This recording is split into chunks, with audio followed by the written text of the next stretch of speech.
guys, welcome to Cooking on the Side. Have you ever felt the need to bake your own sandwich bread? Probably not, but here's a recipe video anyway. First things first, we will need 500 grams of all-purpose flour, 50 grams of sugar, 10 grams of milk powder, 1 gram salt, 6 grams of instant yeast, 125 grams of warm milk, 125 grams of warm water, 70 grams of melted butter, and 1 medium egg. Alright, so grab your mixing bowl and mix your flour, sugar, milk, powder, salt, and use your spatula or spoon or hands to combine everything. Guys, legend says that if you use a bit of milk powder on your bread recipe, it will turn out a lot fluffier and softer. But hey, if you don't believe in legends or you just don't have the milk powder, you can actually just skip this ingredient, but I have it, so I might as well use it. Now it's time to mix your wet ingredients, so mix in your water, milk, butter, yeast, and fork. I mean, give it a whisk using a fork until the yeast dissolves into the liquid. By the way, guys, I am using instant yeast, so I don't need to activate it. But if you are using dry active yeast, you will have to wait for about 10 minutes to let your yeast activate.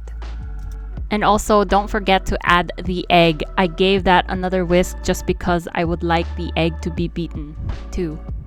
You know.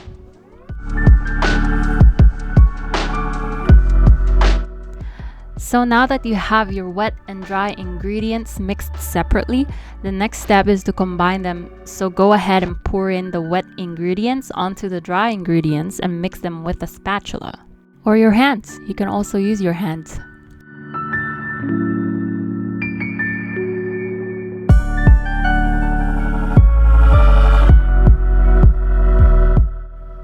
After mixing the dough in the bowl, prepare your work surface for kneading and sprinkle a thin layer of all-purpose flour so your dough doesn't stick onto the work surface.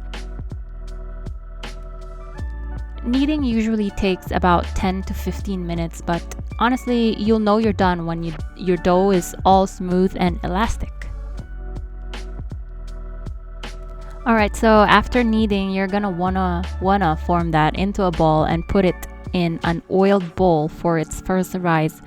Make sure to cover it with a kitchen towel or a plastic wrap and let it sit at a room temperature for 1 to 1.5 hours.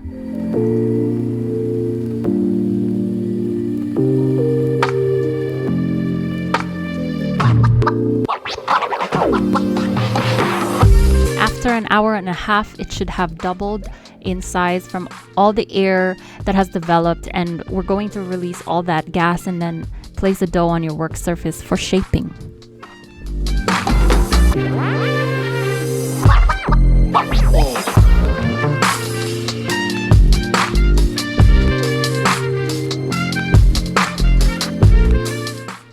For shaping, you can use a rolling pin to roll the dough into a rectangle with the width relatively the same as your loaf pan.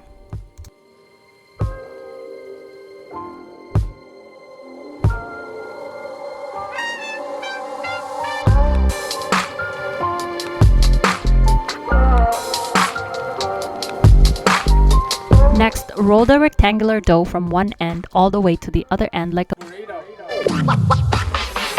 That's right, a burrito.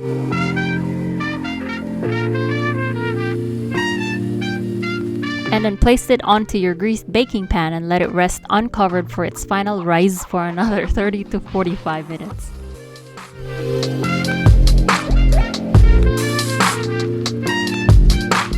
Once the final rise is done and the oven has been preheated, bake the loaf for 35 to 45 minutes or until your loaf is golden brown.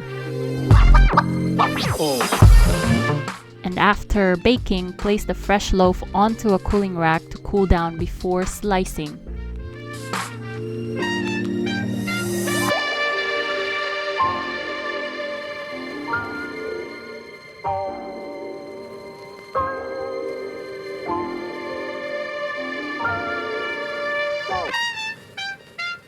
Guys, we're gonna speedrun this.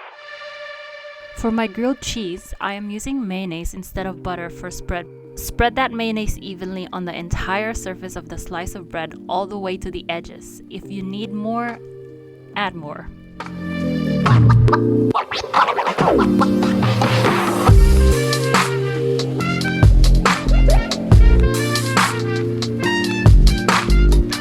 don't have slices of cheese, then you can grate it, because you just basically want your cheese to be easily melted. So after I prepared the slice of bread and the cheese, on a cold pan, put one slice with the mayonnaise side down, followed by the grated cheese, and then the second slice of bread, but this time with the mayonnaise side up.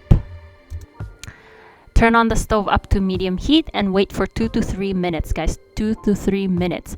Flip and wait for another minute or two until all the cheesy goodness are melted.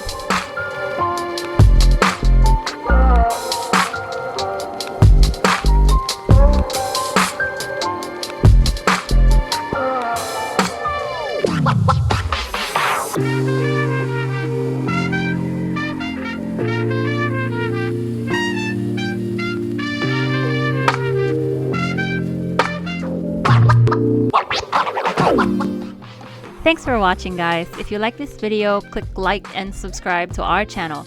If you have any comments or suggestions, leave it in the comment section below. That's it. See you next time.